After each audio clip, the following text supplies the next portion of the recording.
Hello friends, welcome to Kanish குட்டி channel. நம்ம இன்றைக்கி ஒரு சூப்பரான இன்ட்ரெஸ்டிங்கான வீடியோ தாங்க பார்க்க போகிறோம்.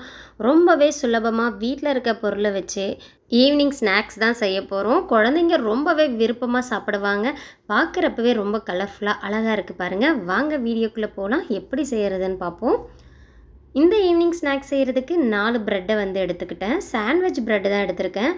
நமக்கு தேவையான சைஸில் கட் பண்ணி எடுத்துக்கலாம். நான் இன்றைக்கி ட்ரையாங்கிள் ஷேப்பில் தான் கட் பண்ணி எடுத்துக்கிட்டேன். அதாவது முக்கோண வடிவில் கட் பண்ணி எடுத்துக்கிட்டேன். உங்களுக்கு எந்த ஷேப்ஸில் வேணுமோ அதே போல் கட் பண்ணி எடுத்துக்கலாம். பாருங்கள், இதே போல் கட் பண்ணி 4த்தையுமே எடுத்துக்கலாம். இந்த மாதிரி ஒவ்வொரு நாளும் குழந்தைங்களுக்கு க்ரியேட்டிவாக செஞ்சு கொடுக்குறப்ப ரொம்பவே விருப்பமாக சாப்பிடுவாங்க. ஈவினிங் ஸ்நாக்ஸ் வேண்டாம் அப்படின்னு அடம் பிடிக்கிற குழந்தை கூட கண்டிப்பாக சாப்பிடுவாங்க. செஞ்சு கொடுத்து பார்த்துட்டு அதுக்கப்புறம் சொல்லுங்கள். 2 ஸ்பூன் அளவு பட்டர் எடுத்துக்கிட்டேன். இந்த அளவுக்கு சீஸ் 1 எடுத்துக்கிட்டேன். கொத்தமல்லி, 1 தக்காளி, 1 பச்சை மிளகா, பாதி கேரட்டை இதே போல் துருவி எடுத்து வச்சுருக்கேன். கூடவே 1 வெங்காயமும் கட் பண்ணி எடுத்துக்கலாம். 2 முட்டையை எடுத்துக்கிட்டேன். ஒரு பவுல் எடுத்துக்கலாம். 2 முட்டையுமே உடச்சி பவுலில் ஊற்றிக்கலாம். பாருங்கள், இதே போல் தான். 1/4 ஸ்பூன் அளவு தூள் உப்பு எடுத்துக்கலாம். 1/4 ஸ்பூன் அளவு மிளகுத்தூள், கூடவே சில்லி ஃப்ளேக்ஸ் கொஞ்சம் சேர்த்துக்கலாம். 1/2 ஸ்பூன் அளவு சேர்த்துக்கிட்டேன். அதாவது காய்ந்த மிளகாயை இதே போல் தூள் பண்ணி சேர்த்துக்கலாம். நல்லாவே மிக்ஸ் பண்ணி எடுத்து வச்சுக்கலாம். ஒரு பக்கம் இருக்கட்டும். அதுக்குள்ளார அடுப்பில் தோசை தவா வச்சுருக்கேன். நல்லாவே சூடாயிடுச்சு. இந்த டைமில் எடுத்து வச்சுருக்க பட்டர்லேருந்து கொஞ்சமாக சேர்த்துக்கலாம். பட்டர் எல்லா இடத்துலையும் இருக்கிற மாதிரி அப்ளை பண்ணி விட்டுக்கலாம். அடுத்தது கட் பண்ணி வச்சுருக்க ப்ரெட்டை இதே போல் அடுக்கி விட்டுக்கலாம்.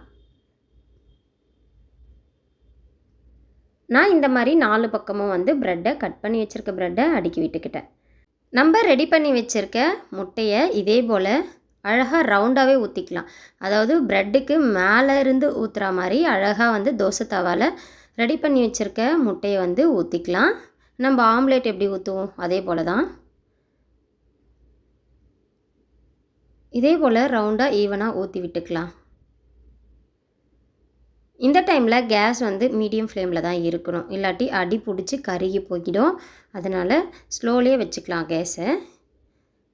எடுத்து வச்சுருக்க பட்டரை இதே போல் கொஞ்சம் சேர்த்து விட்டுக்கலாம். மேலே ஒரு மூடி போட்டு மூடிடலாம். அடியில் நல்லா வெந்து வர வரையிலும் வெயிட் பண்ணலாம். பாருங்கள், நல்லாவே வெந்து வந்துருச்சு. இந்த டைமில் திருப்பி விட்டுக்கலாம். உடையாமல் திருப்பி விட்டுக்கணும். இதே போல் தான். திருப்பி விட்ட பிறகு மறுபடியும் திருப்பி விட்டுக்கலாம். இந்த டைமில் கட் பண்ணி வச்சுருக்க வெங்காயத்தை மேலே சேர்த்துடலாம். துருவிய கேரட் அதையும் சேர்த்துக்கலாம். கட் பண்ணி வச்சுருக்க பச்சை மிளகாய், தக்காளி, கொத்தமல்லி,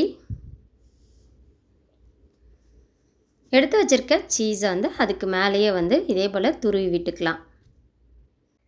இந்த மாதிரி துருவி விடுறதால ஈவனாக எல்லா இடத்துலையுமே இருக்கா மாதிரி இருக்கும். சூப்பராக இருக்கும் சாப்பிட்றதுக்கு. சீஸ் சேர்த்து செய்கிறதால நம்ம வெளியில் வாங்கினா கூட இவ்வளோ டேஸ்ட்டாக இருக்காது ஈவினிங் ஸ்நாக்ஸு. அதுவும் ஹெல்த்தியான ஸ்நாக்ஸ். கண்டிப்பாக குழந்தைங்களுக்கு இதே போல் செஞ்சு கொடுங்க.